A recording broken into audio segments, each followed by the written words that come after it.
Important questions discuss करने वाले हैं। तो स्टार्ट करते हैं वीडियो। फर्स्ट क्वेश्चन है आपका, total how many schedules in the Indian constitution. बताइए हमारे भारतीय संविधान में टोटल कितनी अनुसूचियां हैं।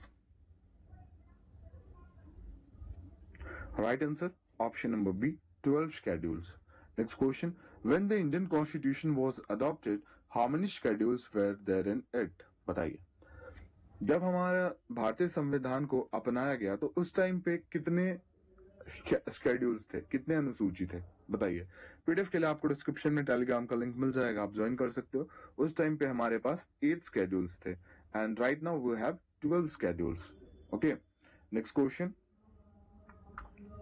which one of the following schedule of the Indian Constitution of India contains provision regarding Anti-Defection Act? बताइए Anti-Defection Act जो है इससे रिगार्डिंग प्रोविजन कौन से शेड्यूल में है।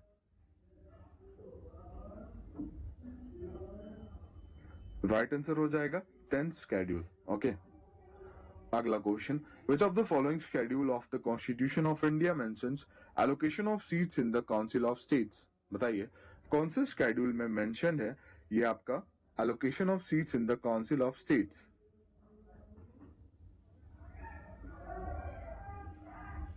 Option A 4th schedule.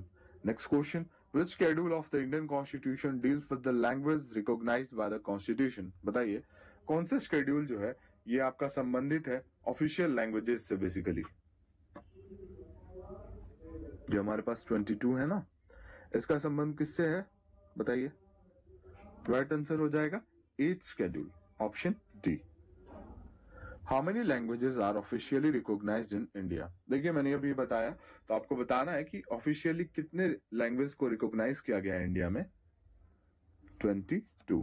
Okay, which of the following entry is the subject of concurrent list. बताइए निम्नलिखित में से कौन सी एंट्री जो है ये कंकरेंट लिस्ट के सब्जेक्ट में आता है।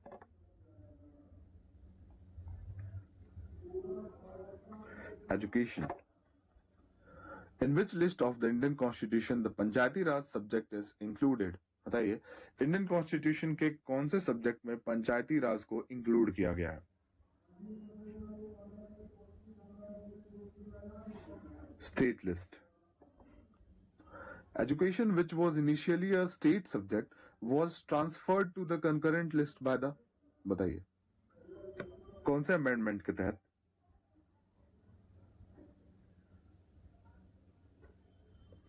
By the 42nd Amendment. 4th schedule of the Indian Constitution deals with, बताइए 4th schedule जो है चौथी अनुसूची, इसका संबंध किससे है। पीछे वाले क्वेश्चंस में ये हमने किया है, बट इसका थोड़ा लैंग्वेज जो है ये बस थोड़ा बदल गया है। तो बताइए ये हो जाएगा allocation of seats for the Council of States. अगला question, which schedule of the Indian Constitution deals with the forms of oath और affirmation? बताइए कौन सा स्केड्यूल जो है ये रिलेटेड है।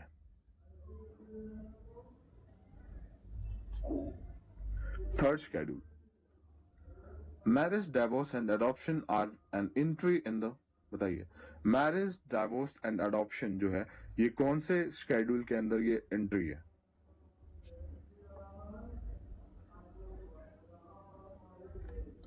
In the 7th schedule.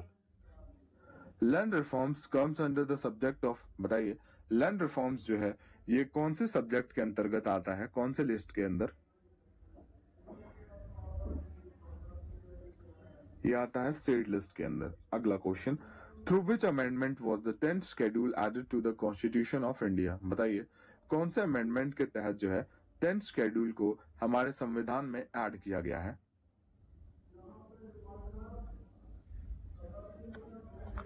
52nd Amendment. Which of the following is a subject of the state list? निम्नलिखित में से कौन सा जो है ये एक सब्जेक्ट है स्टेट लिस्ट का।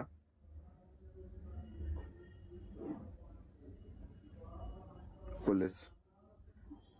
The 11th schedule of the Indian Constitution is related to, बताइए 11th schedule जो है हमारे संविधान का, इसका संबंध किससे है।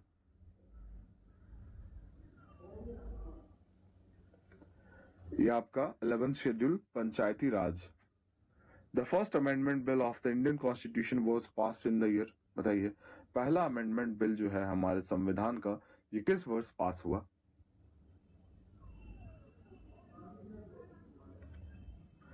ये पास हुआ 1951 में। ठीक है, अगला question, the salaries and allowance of the important office bearers of India are mentioned in which schedule of the constitution? बताइए, सैलरीज एंड अलाउंस जो है इंपॉर्टेंट ऑफिस बियरर्स के, इनका कौन सा, इसमें कौन से शेड्यूल में मेंशन्ड है? बताइए।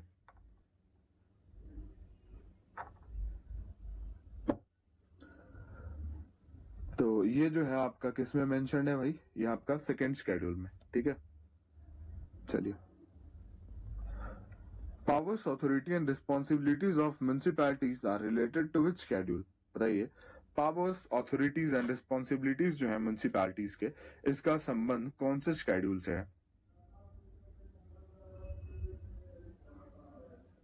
इसका संबंध है 12th शेड्यूल, 12th। ठीक है, 12वां। अगला question, powers, authority and responsibilities of panchayat are related to which schedule? बताइए। Right answer 11th schedule. 11th से हो गया आपका पंचायती राज का, है ना, और 12th शेड्यूल से हो गया आपका क्या? म्युनिसिपैलिटीज, है ना। Provision as the administration of tribal areas in the state of Assam, Meghalaya, Tripura and Mizoram are related to which schedule? देखिए, ये आपको याद रखना है, 4 स्टेट्स के नेम, असम, मेघालय, त्रिपुरा एंड मिजोरम। तो आपको बताना है इन चारों स्टेट से रिलेटेड प्रोविजन का संबंध कौन से शेड्यूल से है। तो भैया राइट आंसर हो जाएगा 6th शेड्यूल। ठीक है, चलिए, स्टेट का नेम मैंने आपको याद इसलिए कहने का रखा था, देखिए यहाँ पे असम, मणिपुर, त्रिपुरा एंड मेघालय है। तो इसमें से आपको देखना है कि कौन सा जो है 6th शेड्यूल के अंदर आता है और कौन सा एक स्टेट जो है वो नहीं आता है। बताइए, provision of schedule 6 of the constitution does not apply to which of these states? कौन से इन चारों स्टेट्स में से अप्लाई नहीं होता है? तो भैया मणिपुर में जो है ये अप्लाई नहीं होता है, बल्कि ये आपका मिजोरम में अप्लाई होता है। ठीक है, Assam, Tripura, Meghalaya and Mizoram, 6th schedule. चलिए, अगला question, which of the following constitutional amendment act deals with the elementary education as fundamental right? बताइए, निम्नलिखित में से कौन से अमेंडमेंट एक्ट का संबंध है elementary education as fundamental right से? 86th amendment. The Lok Sabha seats were increased from 525 to 545 by which constitutional amendment? Lok Sabha seat को जो है 525 से 545 कर दिया गया, कौन से अमेंडमेंट के तहत?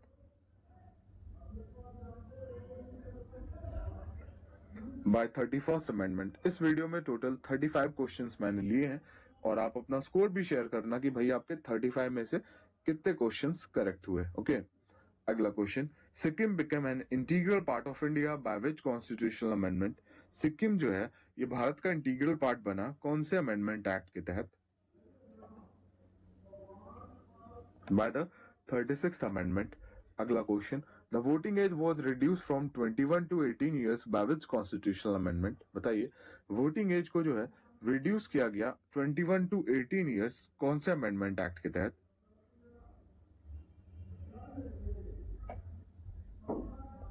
By 61st amendment act. ठीक है, अगला question, which of the following amendment is also known as mini constitution of India? सारे के सारे इंपॉर्टेंट क्वेश्चंस मैंने लिए हैं जो एग्जाम में आते हैं, है ना। तो भैया कौन से अमेंडमेंट को मिनी कॉन्स्टिट्यूशन कहा जाता है? 42nd अमेंडमेंट को। ठीक है, which amendment give constitutional status to Panchayati Raj institution? कौन सा अमेंडमेंट जो है ये कॉन्स्टिट्यूशनल स्टेटस देता है पंचायती राज इंस्टीट्यूशन को? 73rd amendment. By the 42nd constitutional amendment 1976, which word was added to the preamble? बताइए, 42nd constitutional amendment 1976 के तहत कौन से वर्ड को ऐड किया गया प्रियम्बल में? इसमें से कौन सा होगा? ये नहीं, ये नहीं, ये भी नहीं, सोशलिस्ट को ऐड किया गया है। देखिए, 3 चीज को ऐड किया गया है, यहाँ पे मैंने लिखा है, आइए देखते हैं। The word socialist, secular and integrity, यही तीनों वर्ड को जो है ऐड किया गया है। यहाँ पे आपको सोशलिस्ट था ना पिछले वाले में, सेक्युलर भी दे सकता है, इंटीग्रिटी भी दे सकता है, तो आपको याद रखना है। चलिए, the word socialist, secular and integrity was added to the preamble of Indian constitution by which amendment? कौन से अमेंडमेंट के तहत इन वर्ड्स को ऐड किया गया है प्रीएम्बल में? 42nd amendment. Goods and services tax, जिसको शॉर्ट फॉर्म में कहते हैं GST, was introduced by which constitutional amendment? इसको कौन से अमेंडमेंट के तहत इंट्रोड्यूस किया गया है? 101st अमेंडमेंट के तहत। अगला question, fundamental duties were included in the Indian constitution by which amendment? Fundamental duties को जो है ऐड किया गया हमारे संविधान में कौन से अमेंडमेंट के तहत?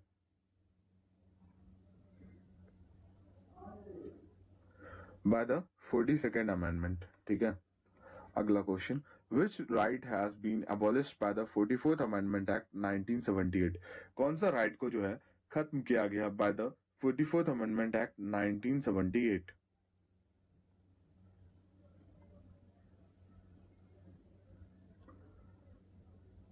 तो राइट आंसर क्या हो जाएगा?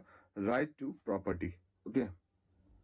अगला question, 103rd constitutional amendment deals with, बताइए 103rd कॉन्स्टिट्यूशनल अमेंडमेंट जो है इसका संबंध किससे है?